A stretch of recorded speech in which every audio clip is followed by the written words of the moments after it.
Building and training recurrent neural networks (RNNs) with TensorFlow involves using its high-level APIs, Keras, which provides convenient abstractions for constructing and training RNN models.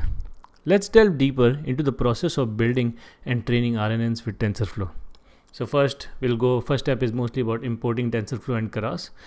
We start by importing TensorFlow and the necessary modules from the Keras by doing first import TensorFlow STF, then from the Keras models get sequential, and from Keras layers we'll get the SimpleRNN, LSTM, GRU and DENS. Next step is define the model architecture. Define the architecture of your RNN model using Keras layers.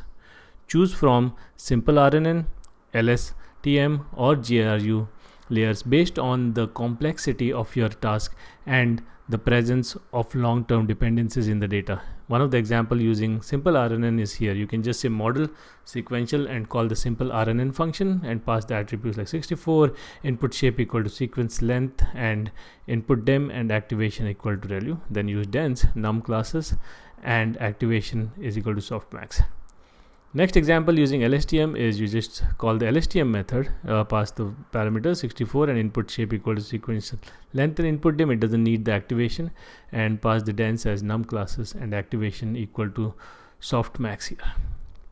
Next, using GRU, you can call the GRU function, same stuff, same as LSTM, and it looks exactly the same, just the name of the function is different. Next step is to compile the model using the compile function. So compile the RNN model by specifying the optimizer, loss function and metrics to be used during training. So we pass the optimizer as Adam, loss function as categorical cross entropy, and metrics as accuracy. Next step is to load and pre-process data. Load and pre-process your sequential data. Ensure that your input data is properly formatted as sequences of fixed length, X train, Y train, the two tuples, by calling load data and pass the train data path. X train Y test equal load data and pass the test data path. Next thing is training the model. Train the RNN model using the fit method, specifying the training data, number of epochs and batch size. You can call the fit method, pass the X train, Y train, epochs is 10, batch size 32 in this case, and validation data is X test and Y test. Last step is to evaluate the model. Evaluate the performance of the trained RNN model on a separate test data set. So you can get the test loss and test accuracy by calling the model.evaluate function and pass the X test and Y test data. It will print out the test loss and test accuracy for you. So building and training recurrent neural networks RNNs with TensorFlow is made straightforward with the Keras API. By following these steps, you can quickly construct, compile, train and evaluate RNN models for various sequential data tasks.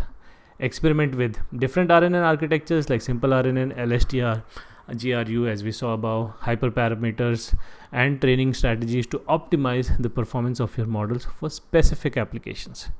Additionally, consider techniques such as regularization, dropout and gradient clipping to improve the robustness and generalization of your RNN models.